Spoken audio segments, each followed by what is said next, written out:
Apakah Anda ingin mulai bisnis tapi bingung, nggak kebayang dari mana mulainya? Kalau misalkan Anda ngerasain hal demikian, tonton video ini sampai selesai.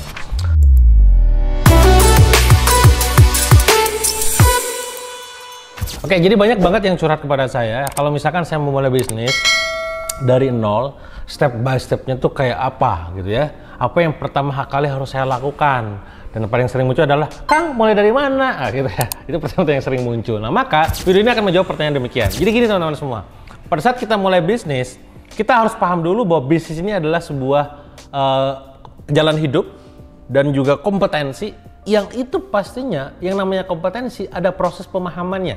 Dari yang awalnya kita tidak tahu, menjadi tahu, tahu jadi paham, paham jadi bisa, bisa jadi ahli. Nah, itu prosesnya tuh.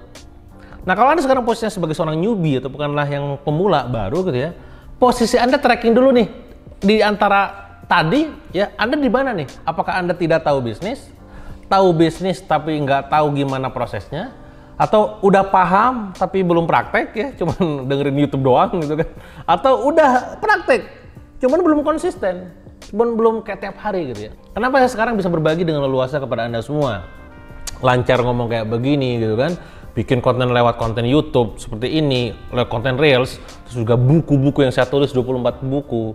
Tidak lain dan tidak bukan adalah karena saya ngalamin itu semua tiap hari.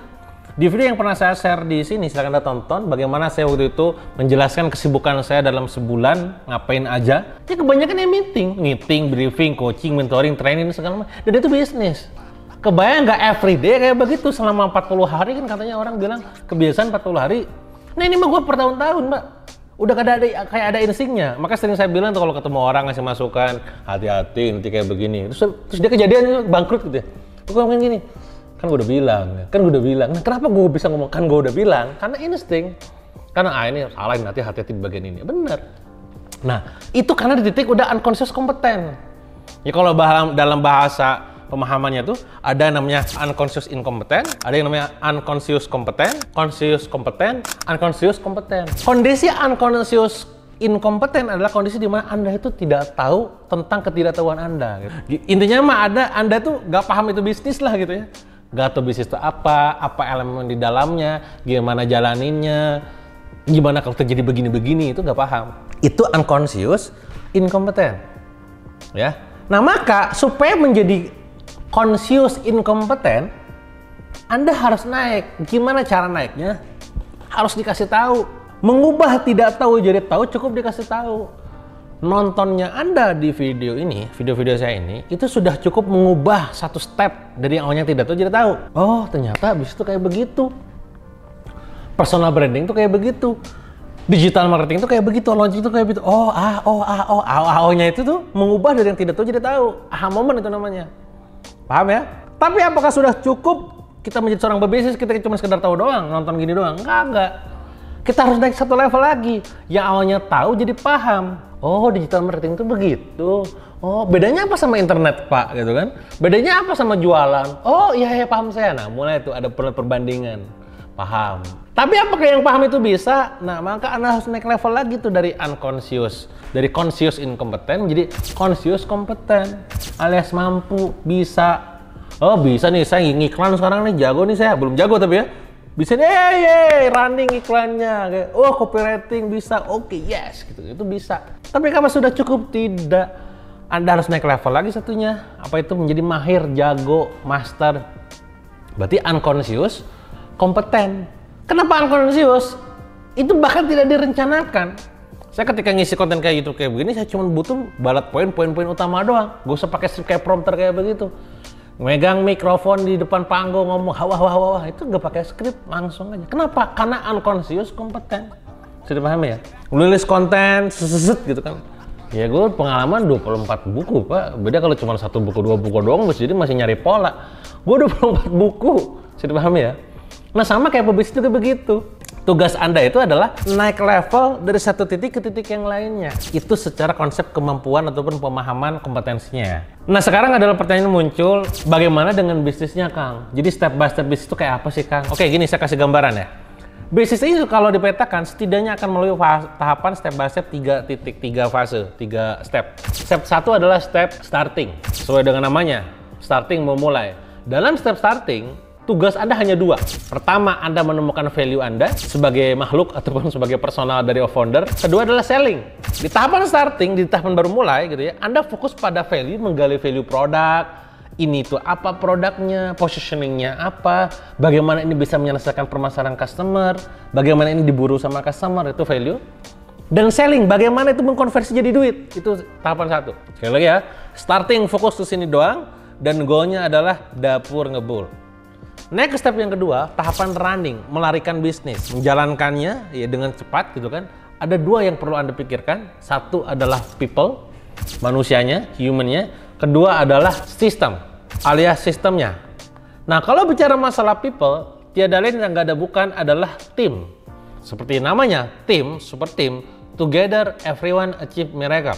Bukan dinamakan pebisnis namanya kalau dia nggak punya tim, dia pedagang. Nah, maka Anda harus punya sistem sedemikian rupa agar bisa merekrut mereka semua. Tim itu berarti apakah nanti leader, manager, supervisor, advertiser, content creator, CS, dan segala macamnya.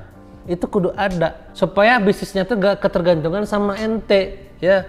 Ketika ente sakit, bisnis ikutan sakit, gak ada tim yang eksekusi. Ketika ente wafat, shadaqallahul azim juga, kifaratul majlis gitu kan, gak bisa begitu. Sama satu lagi sistem, SYS, TEM, save your self time, energy and money. Anda bisa nge-save energi Anda, uang Anda, dan diri Anda karena dibangun oleh sistem itu sendiri. Inilah definisi yang katanya autopilot.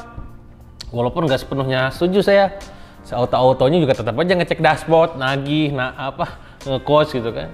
Nah itu tadi, karena adanya tim sama sistem. Berarti apa nanti? Oh, ngetesnya gimana Kang? Ngetesnya gampang.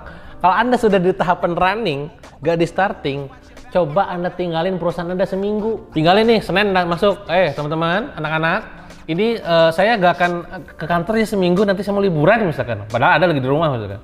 Gak usah ditanya lah, cek nanti balik lagi Senin depan.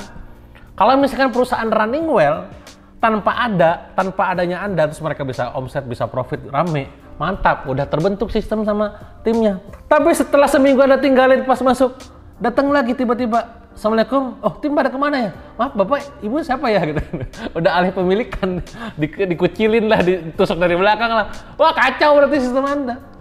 Itu cara ngetesnya, berani ngetes, tinggalin seminggu pertama, kedua tinggalin 2 minggu, tiga tinggalin sebulan ya. Kalau saya udah jelas tinggalin sebulan kalau saya. Dari mana saya tahu tinggalin sebulan? Karena jadwal saya ketemu sama tim hanya 1 kali per brand. Itu pun kadang nggak semua brand saya temuin. Berarti kan MBR, seperti yang Anda pernah dengar istilah sebelumnya di meeting, MBR sama perusahaan apa, sebulan sekali kan? Artinya kan ditinggalin kan? Cuma kan ditinggalin ini kan ada sistem sama tim. Kita kontrol dan monitoring lewat dashboard gitu. Bisa dipahami ya? Ini namanya melarikan bisnis. Yang ketiga adalah step growing. Dalam tahapan growing ini, Anda mulai yang namanya melakukan sistem duplikat. Duplikat ini macam-macam. Contoh, saya menggunakan alat bantu dari teman-teman BSM Rental di studio ini. Studionya, terus juga alat-alat syutingnya, lightingnya, kameranya gitu kan. BSM Rental dari Jakarta buka cabang Bandung. Bandung buka cabang Yogyakarta. Yogyakarta nanti buka cabang di Bali, Surabaya, Medan, Makassar, dan segala macam. Itu udah tahapan growing. Ya. Tapi kita gak bisa growing kalau sistem sama timnya belum beres. Bisa dipahami ya? Maka pada saat kemarin kita melakukan buka cabang itu dipaksin dulu ini bener nih gitu. Bisa dipahami ya? Nah sama juga bisnis yang lain, buka cabang, Donatsu misalkan brand kita di Unabu, buka cabang nih, berapa titik sampai 27 titik. Di 27 titik kita cek dulu nih, oh ada masalah apa di belakang, oh ada masalah, tahan dulu, jangan terlalu cepetan buka cabang. Sebelum cabang-cabang sebelumnya beres. Khawatirnya adalah Anda mensistemasi kegagalan, belum juga profit, udah disistemasi, boncos nantinya. Itu namanya duplikat. Di duplikat ini Anda adalah tahapannya buka cabang, market development, concentrate diversification. Ini istilah-istilah ini nanti saya akan coba jabarkan di lain video lah ya, karena akan sangat panjang gitu ya. Itu begitu. Tahapan growing. Selain itu baru freedom. Nah kalau Anda misinya tipe-tipe orang pebisnis yang bangun bisnis, udahlah cukup sama 100 juta aja udah siap kongko santai gitu kan. Ya udah di freedom di situ. Nah banyak orang nih pemilik bisnis baru mulai bisnis starting, tujuannya pengen freedom, ya. Mulai, belum juga launching, belum juga apa, pengen ditinggalin, ya tutup. Baru mulai, udah pengen rekrut karyawan, gaji orang pakai apa? tim itu butuh digaji, ya bingung. Baru mulai, tiba-tiba Anda pengen freedom dan bangun sistem, ini sistem masih apa? Gak ada temuan-temuan kok, sesuai kegagalan. Baru mulai Anda pengen freedom, buka cabang apa? Ini masalah. Nah please teman-teman, sabar dalam prosesnya ini. Nah maka di video kali ini tentang step by step mulai bisnis dari nol ini teman-teman, memberikan gambaran buat Anda. Oke, di kompetensi tadi gue sekarang masih di tahapan levelnya adalah conscious incompetent. Gue masih banyak gak taunya. Di level bisnis gue masih running atau bahkan pre-starting gitu. Masih konsep, bisnis plan aja mulu gitu kan. Nah jangan sampai kayak begitu. Jadi jangan sampai Anda melakukan kesalahan karena nggak tahu step by stepnya. Sudah pahami? Kalau misalkan ada yang pengen ditanyakan silahkan komen di kolom komen. Kalau misalkan Anda nggak kebayang, misalkan Kang di bagian ini gimana, komen aja udah, nanti saya coba bikin konten video berikutnya ya. Dan kalau suka pastinya share video ini ke sebanyak-banyaknya orang, semoga jadi wasilah kebaikan buat mereka semua juga ya. Itu yang mungkin dari saya, sampai jumpa di video berikutnya.